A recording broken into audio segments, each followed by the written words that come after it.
मोहन काका डाक विभाग के कर्मचारी थे। बरसों से वे माधोपुर और आसपास के गांव में चिट्ठियां बांटने का काम करते थे। एक दिन उन्हें एक चिट्ठी मिली। पता माधोपुर के करीब का ही था, लेकिन आज से पहले उन्होंने उस पते पर कोई चिट्ठी नहीं पहुंचाई थी। रोज की तरह आज भी उन्होंने अपना थैला उठाया और चिट्ठियां बांटने निकल पड़े। सारी चिट्ठियां बांटने के बाद वे उस नए पते की ओर बढ़ने लगे। दरवाजे पर पहुंचकर उन्होंने आवाज दी, पोस्टमैन। अंदर से किसी लड़की की आवाज आई, काका, वहीं दरवाजे के नीचे से चिट्ठी डाल दीजिए। अजीब लड़की है, मैं इतनी दूर से चिट्ठी लेकर आ सकता हूँ और ये महारानी दरवाजे तक भी नहीं निकल सकती।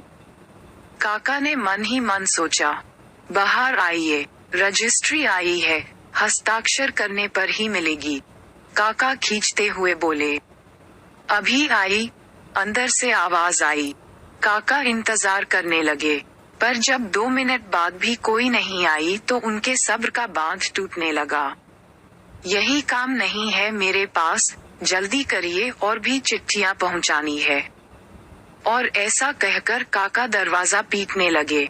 कुछ देर बाद दरवाजा खुला। सामने का दृश्य देखकर काका चौंक गए।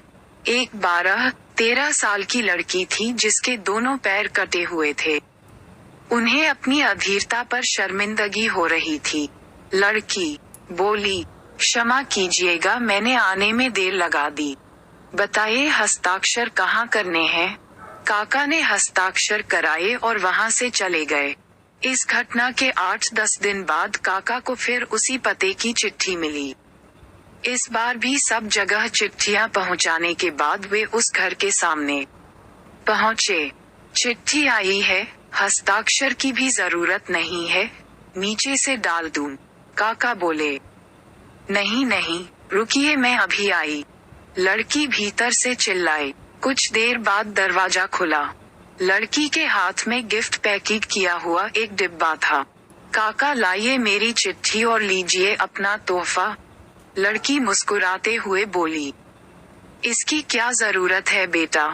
काका संकोचवश उपहार लेते हुए बोले। लड़की बोली, बस ऐसे ही काका, आप इसे ले जाइए और घर जाकर ही खोलिएगा। काका डिब्बा लेकर घर की ओर बढ़ चले। उन्हें समझ नहीं आ रहा था कि डिब्बे में क्या होगा। घर पहुंचते ही उन्होंने डिब्बा खोला और तोहफा देखते ही उनकी आंखों से आंसू टपकने लगे। डिब्बे में एक जोड़ी चप्पलें थीं। काका बरसों से नंगे पांव ही चिट्ठियां बांटा करते थे, लेकिन आज तक किसी ने इस ओर ध्यान नहीं दिया था। ये उनके जीवन का सबसे कीमती तोहफा था। काका चप्पलें कलेजे से लगाकर रोने लगे। उनके मन में बार बार एक ही विचार आ रहा था, बच्ची ने उन्हें चप्पलें तो दे दी, पर वे उसे पैर कहाँ से लाकर देंगे। दोस्तों, संवेदनशीलता या सेंसिटिविटी एक बहुत बड़ा मानवीय गुण है। दूसरों के दुखों को महसूस करना और उसे कम करने का प्रयास करना एक महान काम है। जिस बच्ची के खुद के पैर न हो, उसकी दूसरों के पैरों के प्रति संवेदनशीलता हमें एक बहुत बड़ा संदेश देती है।